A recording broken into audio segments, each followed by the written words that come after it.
Hello everyone, my name is Sahil and आज के इस वीडियो में मैं जिस स्टोरी की बात करने वाला हूँ, ये स्टोरी आप लोगों को कहीं ना कहीं बहुत ज़्यादा सीख देने वाली है। क्योंकि जो इंसिडेंट इस स्टोरी में हुआ है वो इंसिडेंट आप में से किसी के साथ भी कभी भी हो सकता है। तो वीडियो पूरी देखना, क्योंकि वीडियो में हम बात करने वाले दिल्ली के एक ऐसे घर की जो यूँ तो किसी नॉर्मल सोसाइटी का एक नॉर्मल सा घर लगता है, लेकिन कई लोगों का मानना है कि उस घर में जो भी कोई रहने जाता है वो ज़्यादा से ज़्यादा 3 दिन या 4 दिनों के बाद एकदम से गायब हो जाता है।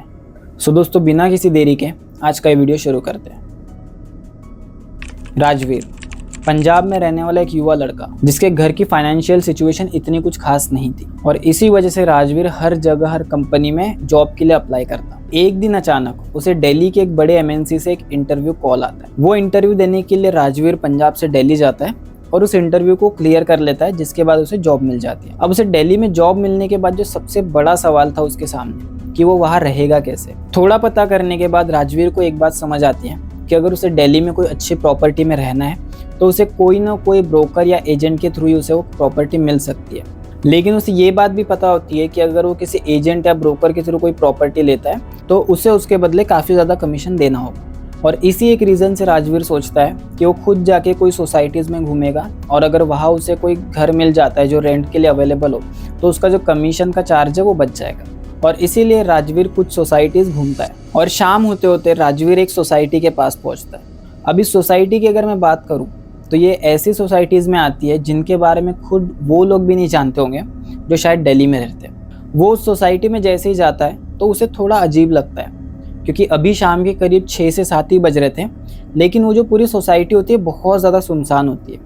ना वहाँ कोई बच्चे खेल रहे होते हैं, ना कोई बूढ़े लोग या फिर कोई आंटी या अंकल वहाँ पे वॉक कर रहे होते हैं। तो उसे थोड़ा अजीब तो लगता है, बट वो फिर सोचता है कि शायद दिल्ली में ऐसा कल्चर होगा तो इतना कुछ ज़्यादा ध्यान नहीं देता है। जैसे ही वो सोसाइटी में थोड़ा आगे बढ़ता है तो उसे देखता है कि जो सोसाइटी के एंड होते होते एक घर है जिसके आगे एक बोर्ड लगा है जिस पे लिखा है हाउस फॉर रेंट। अब राजवीर जैसे ही ये बोर्ड देखता है वो तुरंत उस घर के पास जाता है और घर के पास जैसे ही पहुँचता है तो सबसे पहले वो दरवाज़ा नॉक करता है। नॉक करने के करीब 30 सेकेंड बाद उस घर से एक लेडी बाहर आती है। वो लेडी दिखने में बहुत ही ज़्यादा खूबसूरत थी और राजवीर को वो लेडी बहुत ज़्यादा पसंद आ जाती है। इसके तुरंत बाद राजवीर उनसे बात करता है और उन्हें बताता है कि उसे जस्ट एक रिसेंटली दिल्ली में जॉब लगी है एंड वो रहने के लिए घर ढूंढ रहा है। तो लेडी ये बात सुनने के बाद सबसे पहले तो राजवीर को ऊपर से नीचे तक अच्छे से घूरती है। तो हो सकता है शायद वो लेडी देख रही हो कि क्या वो राजवीर पे भरोसा कर सकती है या उनसे बात वगैरह कर सकती है या नहीं। जैसे ही उस लेडी को थोड़ी तसल्ली होती है तो वो राजवीर को अपने घर बुलाती है और उसे सोफे पे बिठा के उससे बातें करना शुरू करती है। वो लेडी राजवीर को बताती है कि वो खुद भी उस घर में रेंट पे रहती है और वो काफ़ी दिनों से किसी ऐसे इंसान को ढूंढ रही थी जो उसके साथ उस घर में एज ए शेयरिंग पार्टनर रह सके। उसके हिसाब से उसने जो उस घर के जो ओनर्स हैं उन्हें ऑलरेडी ये सारी चीज़ें डिस्कस कर ली है और उन्हें कोई प्रॉब्लम नहीं है कि अगर ये जो लेडी है वो किसी के साथ rent as a sharing partner रहती है। तो अब ये सारी बातें सुन के राजू बहुत ज़्यादा खुश हो जाता है, क्योंकि जिस घर में वो था वो घर बहुत ज़्यादा फर्निश था और क्योंकि रेंट पार्टनर थी तो उस वजह से जो उसका रेंट था वो भी ऑलमोस्ट आधा हो चुका था। और इसी एक्साइटमेंट में राजवीर अपनी मम्मी को वीडियो कॉल कर देता है। वीडियो कॉल में उसकी मम्मी को वो पूरा घर दिखाता है, जैसे कि उसका हॉल, उसका किचन, उसका मास्टर बेडरूम, सारी चीज़ें वो दिखाता है। एंड में वो कहता है कि मम्मी देखो, ये वो दीदी है जिनके साथ मैं as a rent sharing partner रहने वाला हूँ। अब उसकी मम्मी कहती है कि बेटा दिखाओ कौन सी दीदी है। तो वो जैसे ही वो दीदी को दिखाता है वो कहता है कि मम्मी वो रही दीदी, देखो मेरे बगल में बैठी है थोड़ा दूर। अब यहाँ जो उसकी मम्मी देखती है उससे उसकी मम्मी बहुत हैरान हो जाती है, क्योंकि उसकी मम्मी देखती है कि मुझे राजवीर तो नज़र आ रहा है, मुझे पूरा घर नज़र आ रहा है, बट वो दीदी कहीं नज़र नहीं आ रही है जिसके बारे में राजवीर इतनी देर से बात कर रहा है। उसे थोड़ा शक होता है, लेकिन वो पैनिक नहीं होती है और राजवीर को उस समय कुछ ना कहते हुए उससे बस इतना कहती है कि बेटा ज़रा 2 मिनट होल्ड करना, किसी का कॉल आया है, मैं बात करके आती हूँ। इसके बाद राजवीर कॉल कट कर देता है, लेकिन यहाँ से कॉल कट होते ही राजवीर की मम्मी कॉल करती है एक बाबा को। उनके पहचान में एक सिद्धि प्राप्त बाबा थे, वो उन्हें कॉल करती है और यहाँ राजवीर की मम्मी और ज़्यादा शॉक हो जाती है, क्योंकि जैसे ही वो उस बाबा को कॉल करती है उनके बिना कुछ कहे वो बाबा उनसे सीधा कहते हैं कि मुझे पता है तुमने क्यों कॉल किया है। तुम्हारा बेटा जिस घर में रहने गया है वो घर में जो लड़की है वो कोई लड़की नहीं, एक डायन है।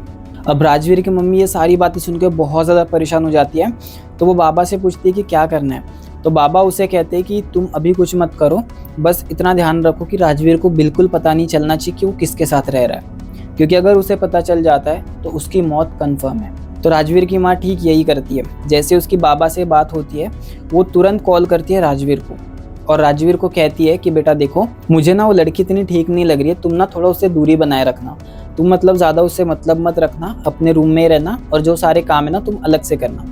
तो राजवीर कहता है कि ठीक है मम्मी, मैं ऐसा कुछ क्यों करूँगा, वैसे भी मेरी शेयरिंग पार्टनर है। तो उसकी मम्मी कहती है कि हाँ वो सब ठीक है, बट तुम्हें मेरी कसम है तुम बिल्कुल भी उससे करीब मत आना। तो राजवीर कहता है ठीक है, और वो कॉल कट कर देते हैं। इसके बाद दोस्तों पूरा दिन बीतता है, वो लोग कुछ खाना वगैरह खाते हैं और राजवीर रात को सो जाता है। अगले दिन जब राजवीर की नींद खुलती है तो वो देखता है कि जैसे उसकी आँख खुली तो वो दीदी उससे करीब इतना डिस्टेंस पे थी। वो दीदी के पूरे बाल खुले हुए थे और कहीं ना कहीं वो एकदम आंखें फाड़ फाड़ के राजवीर को देख रही थी।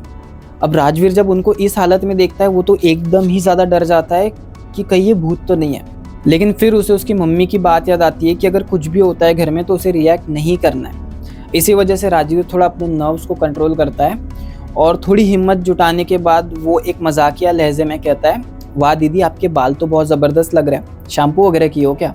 ये कह के वो नहाने चले जाता है और नहा के तुरंत में वो ऑफिस चले जाता है। अब जैसे ही वो ऑफिस जाता है तो ऑफिस में उसकी मम्मी का वापस उसे कॉल आता है। तो उसकी मम्मी उसे हालचाल पूछती है कि कैसे चल रहा है, क्या चल रहा है, कैसा ऑफिस है। लेकिन थोड़ी देर बाद राजवीर की मम्मी राजवीर से पूछती है कि बेटा कहीं तुम्हारा उन दीदी के साथ घूमने का तो प्लान नहीं है आज। अब राजवीर ये सुन के हैरान हो जाता है, क्योंकि आज सुबह जब वो ऑफिस के लिए निकल रहा था तभी वो दीदी ने उसे बोला था कि शाम को उसके किसी फ्रेंड की शादी है एंड घर से सिर्फ 20 मिनट का दूरी पे है, तो हम लोग वहाँ पे जाएंगे।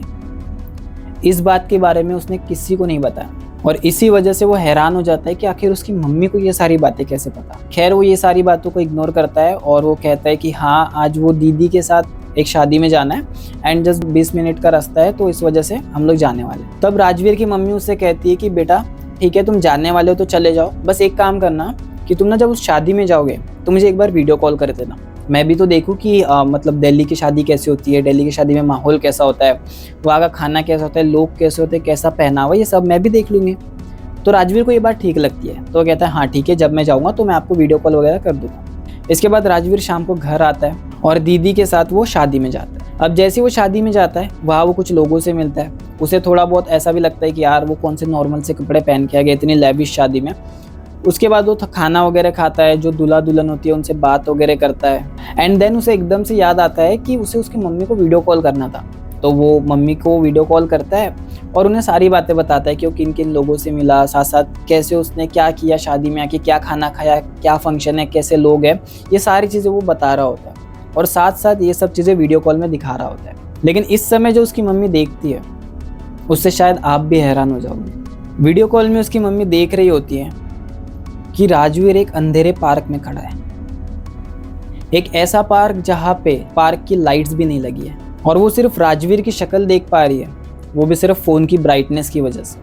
और ऐसी जगह में खड़े रह के राजवीर कह रहा है कि उसने ये किया वो किया वो किया। तो उसकी मम्मी समझ जाती है कि ये उसी डायन का किया हुआ छलावा है और उसकी मम्मी को ये बात पहले से पता होती है कि ये कोई फंक्शन वगैरह में नहीं जा रहा है एंड ये सब उस डायन का छलावा है, क्योंकि जो बाबा थे उन्होंने उस सुबह पहले ही बता दिया था कि ये जो डायन है ये आज राजवीर को कोई किसी सुनसान से इलाके में ले जाएगी और एक फिक्स समय आने पे उसे वो उसी सुनसान रास्ते पे मार देगी। तो उसकी मम्मी तब भी पैनिक नहीं होती है और वो राजवीर से कहती है कि बेटा देखो काफ़ी ज़्यादा रात हो चुकी है तो और दिल्ली में क्राइम भी काफ़ी ज़्यादा होता है, तो तुम ना वो दीदी की सेफ्टी के लिए क्या करना, जब तुम घर वापस जाओगे तो दीदी को अपने आगे रखना और तुम उनके पीछे पीछे चलना और साथ ही साथ निकलने से पहले मुझे कॉल कर देना, मुझे तुमसे कुछ ज़रूरी बात करनी है। अब उसे ये बात भी ठीक लगती है क्योंकि दिल्ली में क्राइम्स वगैरह भी काफ़ी होते हैं, तो वो ठीक यही करता है और निकलने से पहले अपनी मम्मी को नॉर्मल कॉल करता है। अब जैसे ही वो कॉल करता है तो उन दीदी को थोड़ा शक हो जाता है कि ये हर चीज़ अपनी मम्मी को बताता है कि इसकी मम्मी मेरे बीच ना आ जाए। फिर भी वो दीदी आगे आगे जाती है और राजवीर उनके पीछे पीछे होता है। राजवीर पूरा समय अपनी मम्मी से कॉल पे बात कर रहा होता है और उसकी मम्मी उसे कॉल पे कहती है कि बेटा रात का समय थोड़ा ना तुम हनुमान चालीसा का पाठ। तो वो हनुमान चालीसा का पाठ करते करते पूरे रास्ते आगे बढ़ते हैं। थोड़ी देर बाद उसकी नज़र जाती है कि जो दीदी उसके सामने थी वो दीदी अचानक गायब हो गई। बट वो सोचता है कि शायद दीदी को कोई काम वगैरह आ गया होगा, इसलिए वो चली गई होगी। एंड राजवीर सीधा अपने घर जाता है। अब दोस्तों अगली सुबह होती है। राजवीर का उस घर में करीब तीसरा दिन होता है। इसी समय उसकी मम्मी और बाबा की बातचीत चल रही होती है और बाबा उसकी मम्मी को कहते हैं कि आज राजवीर के मरने के चांस करीब 80% है। तो उसकी मम्मी बहुत ज़्यादा परेशान हो जाती है कि अब क्या किया जाए। तो बाबा उसे कहते हैं कि देखो, आज जो वो डायन है उसे राजवीर का खून चाहिए और इसी वजह से आज वो उसे मार के उसका खून लेना चाहती है। और इसके बाद बाबा राजवीर की मम्मी को एक सोल्यूशन बताते हैं जिसे वो इम्प्लीमेंट करते हैं। अगले दिन जब राजवीर सुबह उठता है तो वो देखता है उसके हाथों पे, उसकी गर्दन पे, उसके पैरों पे ना कुछ रेड रेड सा इन्फेक्शन हो रखा है या फिर कुछ छाले, कुछ फुंसी फोड़ी, ये सब एकदम से रातों रात आ गए। तो उसे समझ ही नहीं आता है कि ये कैसे हुआ, क्या हुआ है। तो वो अपनी मम्मी को कॉल करके ये सारी चीज़ें बताता है और कहता है कि शायद हो सकता है मैंने ना कल शादी में कुछ फूड पॉइजन वाली चीज़ खा ली होगी, इसी वजह से ये सब चीज़ें हो रही है। बट राजवीर की मम्मी को पता होता है कि ये सब किस वजह से हो रहा है। वो उसे तब भी कुछ नहीं कहती है और राजवीर ऑफिस चले जाता है। शाम को जब राजवीर घर आता है तब वो राजवीर से कहती है कि बेटा तुम सुबह बता रहे थे ना मुझे कि तुम्हें कुछ फोड़े फुंसिया और वो कुछ इन्फेक्शन वगैरह हुआ है। तो वो कहता हाँ। तो वो कहती बेटा मैंने ना डॉक्टर से बात की है, तो तुम ना बस एक काम करो, वो जो जख्म है ना, जख्म वो दिखाओ। तो जब जख्म दिखाता है तो उसकी मम्मी कहती है कि बेटा इसे ना थोड़ा दबाओ और इसमें से थोड़ा खून निकालो। अब यहाँ राजवीर को बात अजीब लगती है। वो पूछता है कि आखिर इसकी क्या ज़रूरत है। तो राजवीर की मम्मी कहती है कि देखो मैंने ना डॉक्टर से बात किया और उन्होंने कहा है कि अगर तुम्हें कोई ब्लड इन्फेक्शन वगैरह हुआ होगा तो जो तुम्हारा खून है वो काला हो जाएगा और मुझे बस वही चेक करना है, फिर मैं उनसे कुछ बातचीत कर लूँगी। तो राजवीर कहता है ठीक है मैं करता हूँ और वो ऐसे अपनी जख्म को थोड़ा दबाता है और खून बाहर निकलता है। करीब 4-5 बूंद उसकी खून ज़मीन पे गिरी और वो मम्मी को दिखाता है कि देखो खून एकदम लाल है। तो उसकी मम्मी कहती है हाँ सब ठीक है और कहती है कि बेटा जाओ तुम इसे साफ़ कर लो। अब राजवीर उस खून को साफ़ करने के लिए पोछा लेने जा ही रहा होता है तो उसे करीब 50 सेकंड्स लगते हैं वो पोछा लेके आने में। इसके बाद वो देखता है कि जहाँ पे उसका खून गिरा था वहाँ वो दीदी ऑलरेडी बैठी है, लेकिन जो खून था वो पूरी तरीके से साफ़ हो चुका था। अब दीदी के पास ना कोई पोछा था, ना कोई कपड़ा था, कुछ नहीं था। तो राजवीर को समझ नहीं आता है कि दीदी ने ये साफ़ कैसे किया, बट वो पूछता नहीं है और वो सिर्फ थैंक यू दीदी कह के आगे चले जाता है। तो जो राजवीर का खून उस ज़मीन पे गिरा था उसी खून को उस डायन ने चाटा था, जिसकी वजह से जो आज के दिन उसे खून चाहिए था वो उसे मिल गया था और इन्हें एक दिन का समय मिला। अब दोस्तों 3 रात हो चुकी है, चौथे दिन की सुबह होती है और बाबा राजवीर की माँ से कहते हैं कि आज राजवीर के मरने के चांसेस 100% है। आज अगर उसे वहाँ से नहीं निकाला तो तुम अपना बेटा खो दोगी। तो बाबा राजवीर की माँ से कहते हैं कि देखो तुम परेशान मत हो, मैंने एक दिन पहले ही अपने एक शिष्य को वहाँ भेजा है दिल्ली में। तुम्हें बस इतना करना है कि राजवीर की जो भी सारी ज़रूरी चीज़ें हैं जैसे कि उसके कपड़े, उसके परफ्यूम, उसके शूज़, ये सारी चीज़ें तुम्हें मेरे शिष्य तक पहुँचानी होगी। और राजवीर की मम्मी ठीक ऐसा ही करती है। वो राजवीर को कॉल करती है और उसे बोलती है कि बेटा हमारे ना घर में एक पूजा है तो इसके लिए तुम्हें आना पड़ेगा, लेकिन तुम आने से पहले ना तुम क्या करो, तुम्हारे जितने सारी चीज़ें जैसे कि तुम्हारे कपड़े, तुम्हारे परफ्यूम, तुम्हारे जूते, ये सारे मैं एक इंसान को भेज रही हूँ, उसके हाथ दे दो। तो राजवीर कहता है कि नहीं मैं नहीं आ सकता हूँ क्योंकि यहाँ ऑफिस वगैरह का काम है। तो उसकी मम्मी कहती नहीं मुझे पता है 2 दिन की छुट्टी है और देखो कई सारे रिलेटिव्स भी आने वाले, पूजा वगैरह भी, तो तुम्हें आना ही पड़ेगा। और करीब 1 घंटे बाद वो शिष्य का कॉल राजवीर को आता है। राजवीर जो भी अपनी सारी चीज़ें होती है वो उस शिष्य को देने के लिए चले जाता है। जैसे ही वो सारा सामान उन शिष्य को देता है वैसे ही राजवीर की मम्मी का कॉल दोबारा राजवीर को आता है। वो कहती है कि बेटा जब तुम आओगे तो तुम ना आते आते एक काम करना, लौंग लेके आना, इलायची लेके आना, एक लाल साड़ी लेके आना और 2 दारू की छोटी बोतल लेके आना। अब राजवीर जब ये सुनता है तो वो तो हैरान हो जाता है कि मतलब ये सारी चीज़ें क्या है। तो उसकी मम्मी कहती है तुझे बताया था ना पूजा है घर में, इसलिए लेके आ जाए सारा सामान। जैसे ही वो सारा सामान लेता है वो अपनी मम्मी को कॉल करता है और बता देता है कि मैं सारा सामान ले चुका हूँ। तो उसकी मम्मी कहती है ठीक है मैंने कैब बुक कर दी है, तुम अभी अपने घर चले जाओ और जैसी कैब आ जाएगी तुम निकल जाना। तो वो अपने घर चले जाता है। अब घर जाते ही वो दीदी जो होती है, जो डायन होती है, वो उसके हाथ में वो सामान देखती है। वो पूछती है कि ये सारा सामान क्या है। तो वो कहता है कि नहीं घर पे कोई पूजा वगैरह है, इसी वजह से ये सारा सामान मम्मी ने मंगवाया है। तो वो कहती है कि तुमने बताया नहीं तुम जा रहे हो। तो वो कहता है कि इमरजेंसी में मम्मी का कॉल आया था, इस वजह से मुझे जाना पड़ रहा है, अदरवाइज ऐसा कोई प्री प्लान नहीं था। उसके बाद राजवीर तुरंत कहता है कि दीदी मुझे ना बहुत ज़्यादा भूख लगी है, क्यों ना आप मुझे कुछ बना के दो। तो इसके बाद वो दीदी जाती है किचन में और उसके लिए कुछ खाना वगैरह बना के लेके आती है। थोड़ी देर बाद राजवीर की माँ का दोबारा कॉल आता है। इस बार राजवीर की मम्मी कहती है कि बेटा एक काम करना, तुम ना आते आते चिकन लेके आना। अब राजवीर इस बात से बहुत ज़्यादा परेशान हो जाता है, बहुत ज़्यादा गुस्सा हो जाता है और बोलता है कि यार ये क्या हुआ, क्या बात है कि मतलब मैं इतना कैब से ट्रैवल करके आऊँ, उस पर चिकन वगैरह लेके आऊँ, मैं नहीं लेके आ रहा हूँ ये सब चीज़ें। तो वो कहती कि तुझे लाना ही होगा, करना ही होगा, ये सारी चीज़ें कह के उसे मना के वो उसे कहते कि तू चिकन लेके आ जाना, 2 किलो के करीब उसे चिकन चाहिए। तो राजवीर कहता ठीक है।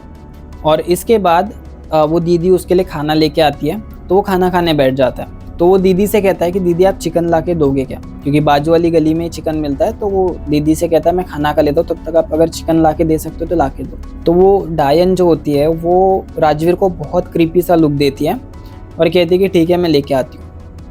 अब जैसे ही वो डायन या वो दीदी घर से बाहर निकलती है तो राजवीर का फ़ोन दोबारा बजता है। दोबारा उसकी मम्मी का कॉल आता है और इस बार वो कहती है कि बेटा क्या वो दीदी तेरे पास है। तो राजवीर कहता कि नहीं माँ, वो तो चिकन लाने गई है। तब राजवीर की माँ उसे बताती है कि बेटा सुन, जिस लड़की के साथ तू रह रहा है या जिसे तू दीदी कह रहा है वो दीदी नहीं, एक डायन है। अब राजवीर को समझ नहीं आता है कि ये सब बातें क्या हो रही है, मतलब मम्मी ये सब क्या कह रही है। तो मम्मी कहती है उसकी कि बेटा देख, तू जितना सारा सामान लेके आया है, तू सबसे पहले वो सारा सामान एक गठरी में बांध और उसे ना घर के बीचों बीच कहीं पे रख के आ जा। तो वो ठीक है ऐसा ही करता है। और उसके बाद उसकी मम्मी उसे कहती है कि बेटा तू वहाँ से भाग जा, देख तेरे घर के आगे एक कैब है, तू जल्दी उसमें जा और जल्दी वहाँ से निकल, इससे पहले कि वो आ जाए। तो राजवीर कहता है कि अरे वो दीदी क्या कहेगी, मैं मतलब बिना बताए चले जाऊँगा। वो कहती है उसकी मम्मी कि वो दीदी नहीं, एक डायन है, चुड़ैल है, वो तुझे मार देगी। लेकिन राजवीर को ये सारी बातें समझ नहीं आती है, बट फिर भी उसकी मम्मी कहती है तुझे कसम है मेरी, तू जल्दी वहाँ से निकल। तो सब चीज़ें छोड़ के फिर राजवीर उस कैब में बैठ जाता है जो जस्ट 2 मिनट पहले उसके घर के आगे आगे खड़ी हुई थी। इसके बाद दोस्तों राजवीर कैब से आगे बढ़ता है और उसकी मम्मी से बात कर रहा होता है। वैसे ही ना उसे थोड़ा कुछ महसूस होता है और वो एकदम से अपने घर की ओर पीछे देखता है। अब जैसे ही वो अपने घर की ओर देखता है तो वो देखता है वो उसी घर के दरवाजे में खड़ी वो दीदी उसे देख रही है। वो दीदी के हाथ में 2 थैलियाँ है जिसमें चिकन है जो खून से पूरी लथपथ है। लेकिन सबसे हैरानी भरी बात ये होती है कि वो दीदी बाहर से घर में नहीं आ रही होती है, वो दीदी घर से बाहर आ रही होती है। यानी कि वो दीदी कभी घर से बाहर गई ही नहीं। और वो दीदी या वो डायन, उसकी आंखें इतनी ज़्यादा लाल हो जाती है, इतनी ज़्यादा गुस्से में वो आंखें होती है कि राजवीर जब उन्हें देखता है तो काँप जाता है। वो इतना ज़्यादा डर जाता है कि अपनी मम्मी से वीडियो कॉल पे अपनी मम्मी से कॉल पे प्रॉपर बात तक नहीं कर पाता है। लेकिन उसकी मम्मी उसे कहती है कि बेटा तू हनुमान चालीसा का पाठ कर। और करीब पूरे 3 से 4 घंटे का जो ट्रैवल होता है वो पूरे ट्रैवल के टाइम वो हनुमान चालीसा का पाठ और अपनी मम्मी से बात करते हुए ही जाता है। इसके बाद दोस्तों जैसे ही राजवीर घर जाता है तो जो बाबा और उसकी मम्मी होती है उन्होंने ऑलरेडी उसकी कुछ पूजा या फिर उसका हवन वगैरह करने के लिए बहुत सारी चीज़ें कर रखी होती है। तो उसके घर जाते ही वो सारी चीज़ें उसकी शुरू हो जाती है। सबसे पहले उसे गंगा जल से नहलाया जाता है। जैसे ही वो गंगा जल से नहाता है तो वो देखता है जितने सारे उसके हाथों पे, पैरों पे, गले पे रैशेस थे, जो फोड़े फुंसियाँ हो गई थी, वो सारी एकदम से गायब हो जाती है।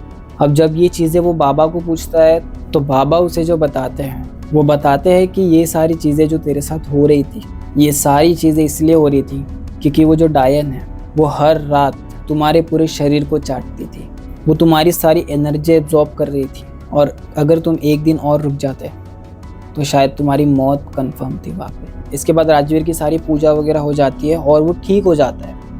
लेकिन राजवीर इसके बाद एक और गलती करता है। वो जैसे ही ठीक हो जाता है वो वापस अपनी कंपनी में जॉब करने के लिए जाता है, लेकिन वो उसी सोसाइटी के उसी घर के आगे आके खड़े हो जाते हैं और वो उसी घर को घूरते रहते हैं। इस बार जब वो उस घर को देख रहा होता है तो एक शख्स उसके कंधे पे हाथ रखता है और जैसे ही वो कंधे पे हाथ रखता है राजवीर एकदम डर जाता है और जब देखता है तो वो एक वही का रहने वाला आदमी होता है। तो राजवीर उनसे पूछता है कि इस घर में कोई रहता नहीं है क्या। तो वो आदमी कहता है कि ये घर बहुत ज़्यादा मनहूस है। जब से 5 साल पहले वो लड़की यहाँ जल के मरी थी तब से इस घर में कोई नहीं रहता है। इवन जो इसके ओनर्स है वो भी फॉरेन में रहते हैं और आए दिन यहाँ से किसी के मरने की बदबू आती है। ऐसा लगता है कोई जानवर मरा है या कुछ क्या हुआ है, कुछ किसी को नहीं पता। बट इस घर में कोई नहीं रहता है। राजवीर ये सब सुन के बहुत ज़्यादा शॉक में हो जाता है। उसके बाद उसे कई दिनों तक बहुत सारे सपने वगैरह आते हैं, लेकिन वो बाबा उसे वापस ठीक कर देते हैं एंड राजवीर इसके बाद बेंगलोर में एक अच्छी जॉब कर रहा है। अब दोस्तों, आज की जो स्टोरी थी, ये स्टोरी ना आपको बहुत कुछ सिखा के जाती है। अक्सर ये सिचुएशन आप में से कई लोगों पे आई होगी कि जहाँ पे उनको अपना घर छोड़ के कहीं रहना पड़ रहा है, या फिर इवन इफ अपना घर अगर आप शिफ्ट कर रहे हो या फिर कहीं रहने जा रहे हो, तो एक बार उस घर की हिस्ट्री चेक कर लो कि ये घर में कैसा माहौल होता है, कौन लोग रहते हैं, कौन लोग नहीं रहते हैं, क्यों अगर नहीं रहता है कोई तो क्यों नहीं रहता है। ये सारी हिस्ट्री पता किए बगैर आप किसी घर में जाओगे तो शायद आपके साथ भी ऐसा कुछ हो सकता है। सो आशा करता हूँ आपको ये वीडियो पसंद आई होगी। अगर वीडियो पसंद आई है तो वीडियो को लाइक और चैनल को सब्सक्राइब ज़रूर करें। मैं मिलता हूँ आपको अगले वीडियो में।